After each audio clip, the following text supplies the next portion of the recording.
Well, Dan, welcome back to Tartle Counts on this wonderful morning here in New Mexico. Little overcast, but that's okay. We deserve some gray skies every once in a while. Yes, Alex. Not only speaking of gray, Yeah. let's talk about some graylings. I knew I'd get you on that one. We are totally going to change our subject from what we were going to talk about, and we're going to talk about that. No, speaking of gray areas, when we talk about companies with privacy notices, Yeah. and we did that whole episode, we encourage everybody to listen to the WhatsApp privacy notice and then that huge crap storm that hit. And then go look at what we're going to experience today with a company. I think they learned from that. You know, these companies are learning that people are actually paying attention. Why is it so important to look at a privacy notice? See, the privacy notice, that determines your rights of using that system. So let's think about in the simple context of somebody has, say it's, for instance, your neighbor's car. Okay. If I'm going to go use that car, I'm not just going to operate it how I typically operate my own car. Mm-hmm. Okay. There are certain rules and regulations to being in that other person's asset. Okay. It may drive differently too. It may be a standard. Well, then you also have like the liability issue, which is what they're concerned about. Yeah. Okay, jump ahead. I was trying to walk us through it. You know, I'm trying to do the slow step. I'm like, no, go past A, get to Z. I'll get to Z right now. So driving somebody else's car, being in someone else's asset, has different rules, regulations, and different liabilities associated with it. So as you begin to operate in a new territory, like stepping into a new country, there's certain laws you have to abide by. Right. So now when we look at a privacy policy and we're talking about stepping essentially into somebody else's servers online, right, let's look at how they're going to handle that information from when I'm actually interacting in that digital medium. That's what it is. So you need to go through and read it to the best of your ability. And if you don't understand it, there are websites that actually review it and tell you should just like stay away altogether. It's called Too Long Didn't Read, right? And when you're on there, it'd be like, okay, how does this affect me here? Where does my liability sit? Where does their liability sit? You know, can I, you know, how's my information being used? Are they selling it off? How are they analyzing it? Things of that nature. Okay. You know, and if you speak with lawyers for a while, they try and keep things quite nebulous and like nobody wants to have any liability. So they're always trying to push it back onto you as the consumer of that service or product. So when you have that sort of context, just be wary to see if there's actual balance. See if there's someone striking balance in that privacy policy. Right. And if there's no balance in it, leave it all together. That means that system, whatever it might be, was only designed for that company's benefit and not for yours. Is that clear? Yeah, no, that makes it. So let's get into this T-Mobile privacy notice. And I'm going to actually I think this would be a great example for people to kind of, if we walk through one. Well, can you tell what's the story? How did you even get apart this? Tell them the story. Yeah, well, I have a T-Mobile phone. Okay. Because I guess, well, it's an Apple phone that T-Mobile doesn't own network. It. But their network is a closed system. You have to use one of them. I don't want to get into telecom. I want to ask you this, because this is very interesting. Why hasn't the government stepped in and made them utilities? Oh, like say that like cell phone plans are a utility thing? Yeah. You know, it's funny because when they set up telephone poles and stuff like that, that's a utility. Right. But why is the cell phone not a utility? Exactly. That's what. Very interesting concept. Yeah, I mean, it probably helps us because if they made them a utility, then you don't have competition. Yeah, but the thing is, they're trying to be competitive, and who knows? It may slow cell phone technology at that point. I think once they eventually all merge together, then they may make them utility, maybe. Yeah, and that's where they're all headed. Yeah, because you have T-Mobile, Sprint. Who else did they buy? They have three. Let me look right here. They have T-Mobile, Sprint, and Metro. I don't want to call it Sarbanes-Oxley. Sarbanes-Oxley. What's the name of that thing? They had anti-monopoly. Tesla. They're anti-monopoly. No, what was that anti-monopoly? Starlink's going to kind of screw this up during the time of Rockefeller. Oh yeah. I know what you're talking about. Yeah. You know, well, or Standard Oil, they broke it up. I don't know why it's yeah, and you had Carnegie and all them involved in that, and then there was a lot of lobbying. There's some preventative things when people try to merge. That's what we're saying. You know, if you're large enough. And I know like Bernie Sanders is big on this, and there's the others that are you know, like anti you know, basically conglomerates, because that's if you think about it, you know, if Walmart and Amazon could get together, what would you have? And they don't have to merge. Yes. Like their stocks. Right. Yes. They can still come together and corner the market if they chose to. Yeah. And you get those back end deals all the time. They're happening all the time. If you don't think they are, you are being very ignorant of what's going on in the world. Exactly. Yeah. Well, I mean, just alone on sharing like cell towers and stuff like that, it would help out. Yeah. Because then you don't have to have 3 different towers in one area to service them. Yeah. There's this laptop company. I own one of their laptops. Well, they're a technology company now. They're called Purism. And they're anti-surveillance, pro privacy, all those digital rights. And they came out with this cell phone that it has kill switches all over it.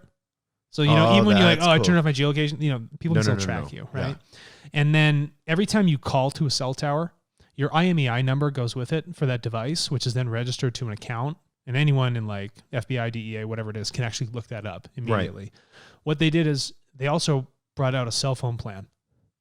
So you're actually buying a number from Purism, and you get that number, but all your identity, everything's completely hidden. So it's just like a VPN, Yeah, it's like almost like a VPN for the cell phone itself. Well, Edward Snowden was talking about that, when he was looking at all the data, when he was in Hawaii or whatever before he had to run away. X-key score? Yeah, and he was talking about that, how they triangulate data from cell towers. Yeah. And then they look at your friends and see where those are at. That's how they were finding, I guess these are where you get into these gray areas, because they were finding these terrorist cell groups and then finding like all the cell phones were merging together in one area. And that's how they say, this validates us doing something that may be viewed as immoral. But they can track you as long as you have a cell phone and they know the cell phone, they can track you everywhere. I mean, we're all walking around with tracking devices. Yes, it's not whether you stick one on your ankle. Yeah, but but we're holding one and it's right next to us all the time. Yeah, and if you don't want to be tracked, like go for the Purism devices. Yeah, exactly. They got the phone plus the phone plan. No one will ever know who you are. And they have a laptop. They have a laptop, so you can be totally anonymous. Completely. Oh wow. Wonder how many nefarious of those are sold. That's interesting. So, speaking of trust, this is the first sentence in the privacy, and it's very, very bold. It says, "You trust T-Mobile to connect you to the world every day, and we're working hard to earn a place in your heart." Wait a minute. You trust? Yes. What do you mean? You're just they're telling me that I trust them to that they're on for connection. So I think they are making that claim because you already have their product or service. Yes. So they're like, you must inherently trust us, but they don't realize that people are so price elastic. They're like, especially when it comes to cell phones. Yeah, like I got to do this, I got to do that. And we're working hard to earn a place in your heart. And how are you working hard to earn a place in my heart? So now they're trying to capture you emotionally. Yeah. A big part of that is maintaining your privacy. And how do you maintain? You know what? This is how I see it in my eyes. You ready for this? Right. It's either private or it's not private. What do you mean? Well, why is it so hard to maintain about don't crossing? So we have the SR-71 Blackbird here, right? Oh, come on. How much maintenance hours per one flight went into that thing? Oh, probably hundreds of hours per 1 minute. It'd probably take like 2 weeks just to remain. Even if you turn the engines on, turn them back off, I'm pretty sure it took that's just a couple of days of going back and diagnostic testing. Yeah, and I did aviation maintenance for a while, and just the amount of manuals, for helicopters, just the amount of manuals, and then after you fly so many hours, then you got to do these things. You and I both worked on helicopters. You know how many times I had to grease gun joints? Yeah, all the time. Oil swaps, cleaning, blades, engine washes, all kinds of stuff. Yeah. So when I think of the word, a big part of that is maintaining your privacy. I'm thinking of this ongoing maintenance. Okay. So that's where I want to see when we get into this, because I think this is the preface of the whole article. That's where I want to see this maintenance of privacy. Where's this maintenance record? This proactive interaction daily of my privacy. I like this aviation metaphor. You go to sell an airplane. Right. Anything that's ever done to it, whether it's flown, sits there, repaired, sneezed on, it is recorded.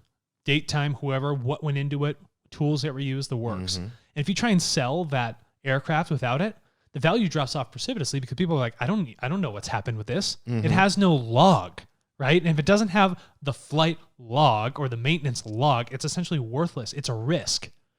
So unless they have a log that they're sharing with us in this privacy policy to say these are the things we're doing progressively and these are how the changes are being made and for what benefit, how am I supposed to know what the value is here? Well, the benefit we know what happens with that, and we're going to see that. They say this next sentence. We believe you deserve transparency, education, choice, protection, and simplicity. Those are some pretty big words. Why do they say believe? We believe you deserve. Like, I mean, I guess you can use believe because that's saying that they really haven't asked people. So remember that they said a big part of that is maintaining your privacy and that they're actively working on maintaining. Then this is the next line after that. Our goal is to help you take action to protect your privacy. See, this is so now we just shifted it back onto me. Now I've got to do something to protect my privacy. They just said we're going to do whatever we can to maintain your privacy, but now we're going to have you do it. Yeah, and so as we bring T-Mobile and Sprint together and consistent with our core privacy principles, we are changing some of the choices we offer you about the use and sharing of data for targeted advertising. So here we go. So that's where their money's made. So yes, and I was reading other articles about this, and all of them are realizing like Google's getting all this money, Facebook's getting all this money. Why aren't we getting ad revenue? That's correct. So I think you're going to eventually have. They're going to give you an iPhone. And it'll have ads on it. And it'll have ads on it. I had this idea back in the day that I said, why can't I just give cell phones to people and for free? And then as long as every time they unlock the screen, it's a new ad. Yeah, exactly. You don't have a wallpaper. Yes. You know? And that opens it up as more. So all the execs that are listening to this podcast are like, great idea. Great idea. Yeah, of course. Just serve people up nonsense they don't need to be seeing. What's changing? For most of how we use your data, nothing's changed. So how things have changed, nothing has changed. Yeah. We have a new privacy notice, but we're still taking your data. So you have using it for nefarious reasons. Yeah. And we have this new privacy statement. This is great. Yeah. And then they said this. However, starting April 26, 2021, T-Mobile will begin using some data we have about you, including information we learned from your web and device usage data, like the apps installed on your device and the interactions with our products and services for our own. I'm fine with that, but here's the scary part, and third-party advertising. So they're selling your data to third parties. We have to understand that. Yeah. Unless you tell us not to. How many? So how do we do that? You know, on some emails they have the unsubscribe thing, and it's like so grayed out you can barely see it. Yeah, that's what the button's going to look like on here for third-party TPAs, right? Third-party advertising. When we share this information with third parties, it is not tied to your name or information that directly identifies you. It doesn't need to, because it's identifying the phone, the device. Most of the time, they don't really need your name if they have enough markers in the system to say, "Oh, this is who this person is." Well, they did a good job in this. They explained this. Okay. Instead, we tie it to your mobile advertising identifier or another unique identifier.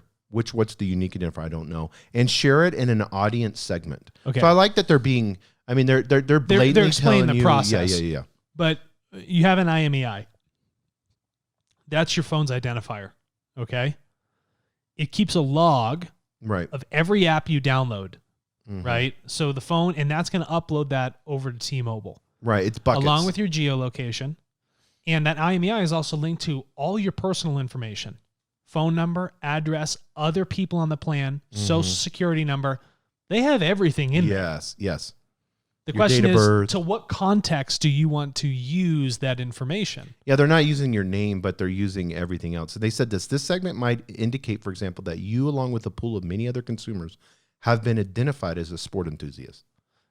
See how they pool people? Yeah, well, this is the bucket thing that we talk about all the time. We can't stand buckets. It's like, just because you think I'm into football because I have these markers doesn't mean I'm into football. Just because, what days does football go on? Sundays? If I'm going on a Saturday to Walmart to pick up stuff for a football party on Sunday, doesn't mean I'm watching the damn game.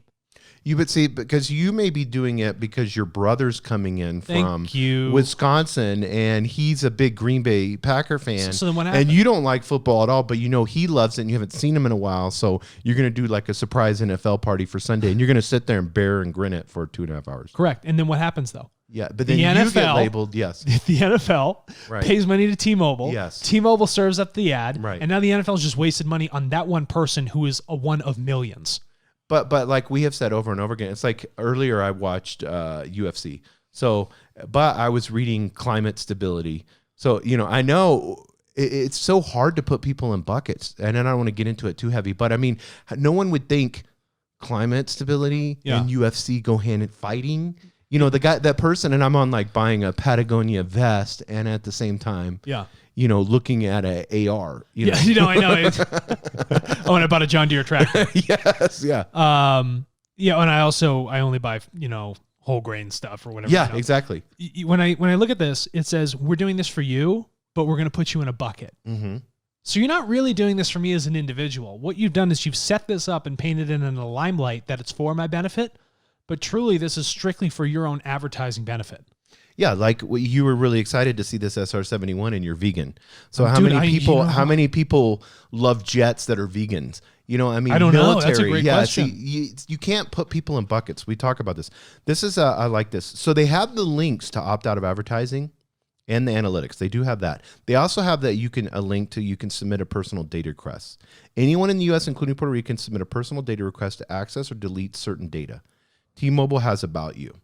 So I would like to click on that submit personal data request and see how TARTLE can be a part of that. But I got a question. Why do I have to ask you when I can delete it? It's my information. Because my question to you is submit a personal data request. It's a request too. It's not. Can we link that to TARTLE? Because it says you can get a personal data request to access. So can we have TARTLE get T-Mobile data? Well, I don't see why you couldn't. If we can have you have a T-Mobile account, right? That links to your bill. Yeah, that would be interesting. We should play around with that. I like that. With my account. Yeah. T-Mobile's listening to us. T-Mobile will not sell personal data to third parties when you tell us not to. Whether you opt out of the sale of your personal information or opt out using our advertising settings here, they have a button for that. Your info is not used in our ad program. Note that Assurance Wireless is not included in our ad program. I don't even know what the hell Assurance Wireless is those like prepaid phones. Oh. That drug dealers use. Yeah, burner phones. Yeah. A few things to note. This program changes the way Sprint offered choices for sharing in the past, as this data was previously used only if you indicated that it was okay with you first.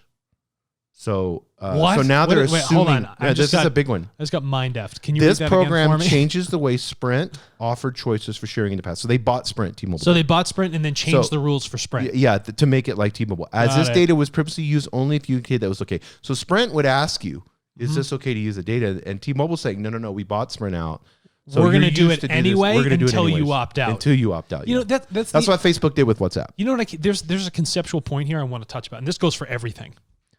Is that when someone's going to use a system, what they're going to do is they're going to unlock everything first and then have you lock it later. Right. Lock it down first and then go to unlock it. Think about your house, right? If you, when you're coming home or you're going to buy a new house, right? You're trying to go in it. What if things just been, unlocked for a while? Oh yeah. Just totally unlocked. People are dipping in and out, using your furniture, using your kitchen, using your toilet, right? And then you show up and it's like, oh, now I want to put the lock on. The whole place has been tainted already. Yes. But what if the place was brand new and it came pre-locked? Job site, no one was allowed to go in that couldn't go in there. Think about that. Yeah. The context of the whole thing changes. But the reason they open it up like this is for the hopes, and they know that there's a probability behind it. There's mathematical probability that someone will never actually lock it. They'll never not go through this 5-step process to do a request or deny third-party advertisements. Yes. This is a structure that people take, many companies, to say, let's just leave it totally unlocked. And let's see how long we can do this before someone comes in. It's not like Google went out you remember Google, they said, opt out of these cookies? Yes. Opt everybody out immediately. No, they won't do that because it's totally against their business model. Well, you're playing right into what the next line is. Listen to this. So fired up. This is the part that concerns me the most out of this. Tell me about your concerns. If you opted out of a previous T-Mobile or Sprint advertising program, that setting will not apply. See, you must opt out again. What a bunch of scammers! That's all this is. When you go on TARTLE, right, we have that thing locked down from the get-go. So let's say we're playing Monopoly. Ooh, and we have 4 friends. This is fun. And it took 4 hours to complete the game, and you won, Alex. And then I turn around and say you didn't win because the rules changed. And so your game does not mean anything that you won there. What you did does not mean anything because I decided to change the rules. Yeah, because you write the rules of the game. Yeah. So that's what happened here. The work that you did before means nothing. You need to opt out again. So now you have to put people through another labor-intensive task to hopefully see that they go through this privacy policy. And they're not going to. So now we can bring all Sprint people, bring them into our advertising. Welcome into our funnel. Welcome into our revenue model. So that's why they bought out Sprint. T-Mobile, your business is cell phones, not advertisements. If you can't make money with your current cell phone structure, that's because all of you in the cell phone market have squeezed each other as carriers. That is your own fault. The same thing happened in print manufacturing. They squeezed each other down and they're barely making pennies. The margins are so tiny. That's your own fault. Do not offload your bad business decisions onto the public and then come in and try and subsidize them with ad models that is confusing through a privacy policy and change the rules of a game. Yes. What you are telling me is that you fundamentally don't want to give power to that individual. No. You want to confuse them. It's just almost like a shadow technique. Well, and it's so in that Monopoly scenario, if I say, okay, we're going to play a game again, and I'm going to give you the rules really quick, and then the rules are biased for me to for sure win. I'm not playing that game. Yeah, no one would want to play that game. It's a stupid game. And that's what they're doing. They reset the rules, and they said, now you're going to play it this way. I wish I had a big thing that would show up on like the video for this, and it said like scam, SCAM, scam. You remember the big old POW things from Batman and Robin in the 50s or whatever it was? Yeah. Just scam. Pow, boom. Yeah, I love those. Bang, big scam. You know what I mean? Scammers. So here's one thing that's not changing, they said. We do not use or share customer proprietary network information, CP&Is, or precise location data for advertising. But listen, unless you give us your express permission. How is that done? Was there something that was sent to me kind of first and I X'd it out really quick because I was right on the middle of, on ESPN Plus on my phone? Was I watching a Disney Plus thing and then next thing you know, they were like, and then I gave them permission, didn't even know.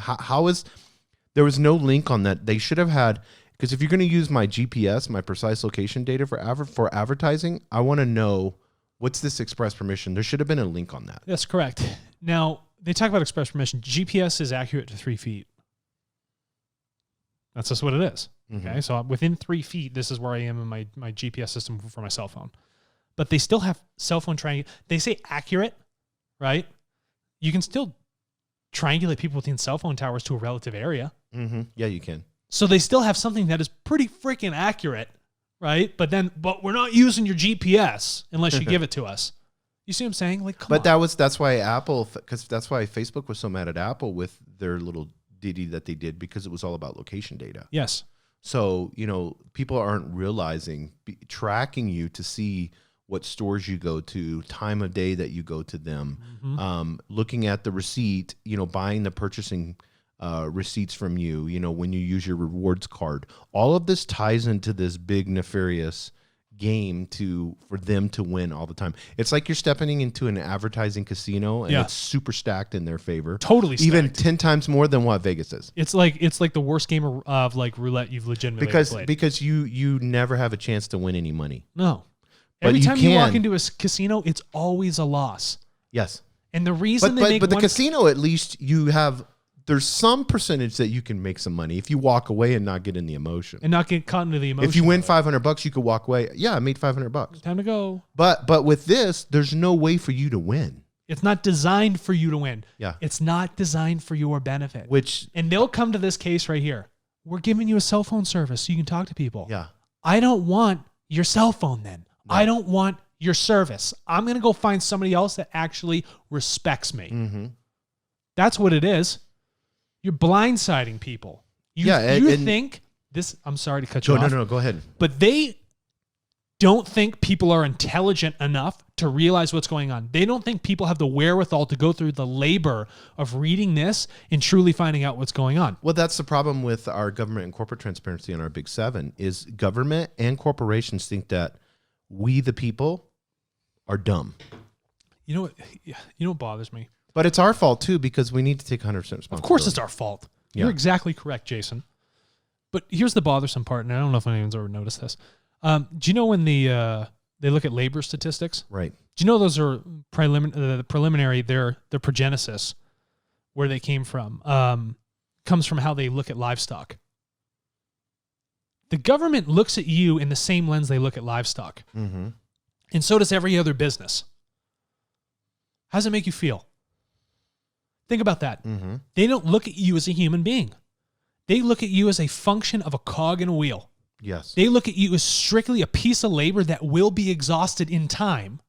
And through that exhaustion, that's why they offer that life insurance at the end. I would say governments don't even look at you as a person at all and don't even care about you. They're looking at corporations as identities, and that's who they're serving. And then the corporations are looking at us as cog and wheel. Let's look at this. Now we're going to do a wonderful sidetrack because I like this stuff. I have the United States Corporation because that's legitimately what it's called. You guys got to look at the documentation. And it was in the late 1800s that they decided that the United States is a corporation, It's right? no longer the United States of America, where you have all these Right. separate sovereign entities. So I got the United States Corporation. Underneath that, I have businesses, okay? Because that's why they have lobbyists. That support. So the U.S. corporation has these entities underneath it. They treat like LLCs as like an entity. Right. You're going to tax that entity. And that entity supports the U.S. corporation. Mm-hmm. And then the thing that supports the entity that supports the U.S. corporation, so this business, are people. And those people also get taxed. So what you find is that this train of events in these same labor statistics, they're only looking at you as a piece of labor. The U.S. does not care about anything else. This is why they have this stuff. This is why they have specific insurance that you pay into. All that money in the United States is backed by human labor. Mm-hmm. That's what it is. But they use the same statistics that is used on livestock to define us and our efficiency and our worth I love that. in the Yes. United States. Yes. That's messed up, hands down. And we've been just for years, people, you wait for that report to come out. If you're at the Chicago, Chicago Exchange, right? Commodities Exchange, whatever the hell it's called. And you're standing there, you're like, oh, what's it going to be? Mm-hmm. What are the numbers going to be? Mm-hmm. You're only looking at people like cattle. Not how happy are people today? Let's trade on that, Mm-hmm. right? What's their emotional state? Let's trade on that. Are you asking a cow how it feels mentally? But it's so funny that this is interesting. This is a side note. So 7 years ago, I made I took a list comes out every year of all the companies where people love to work for. And the companies are valuing their employees. I think Inc. comes out with it. INC. It's literally the happiest and safest places for people to work. These companies, like Adobe's on there and stuff like that. So like Boston Consulting Group always. At the yeah. So 7 years ago, I took and made I had on my account. I also have on my TD Ameritrade. They have like this little fake account with $250,000 you can play around with.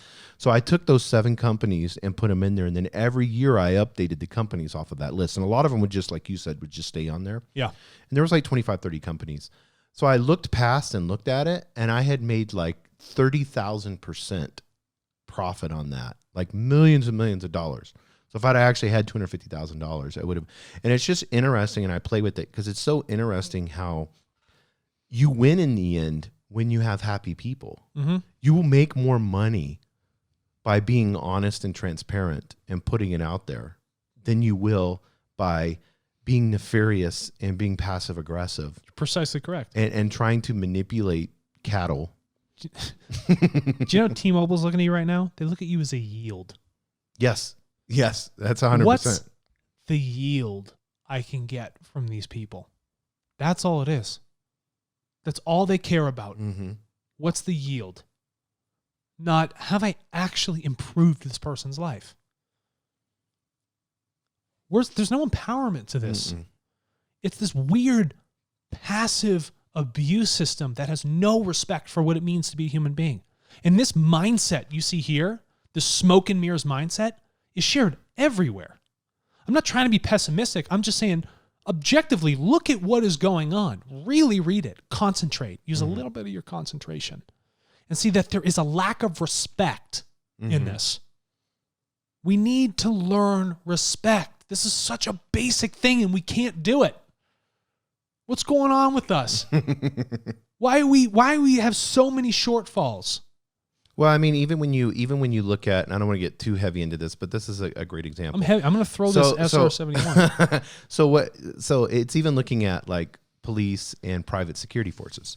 Yeah. So if we made police like insurance companies, yep. Where then it's like now your house gets broken into right now and you call Albuquerque Police Department, what's going to happen? Everybody's you can call the Denver Police Department, the Seattle Police Department, the LA Police Department. It doesn't matter. We kind of know nothing's really going to happen. No. If your house gets broken into.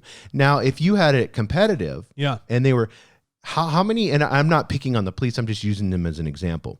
But there's a lot of government services that we could look into this. But how many, when you look at that, who is holding them accountable? That's a great for question. the action? You see what I'm saying? That's a great question. So if there was 5 security teams, were private security teams working, and then the people were like, these guys are on it. This guy's, his leadership's great. These people are coming. I called, and in 3 minutes, somebody was here. Somebody was breaking into my house. They arrested him and took him away. Yeah. See, there's accountability. They have that here in Albuquerque called IPS. Yeah. Because those guys will show up faster than any police officer. Why do they hire them to do because we have a huge Netflix here.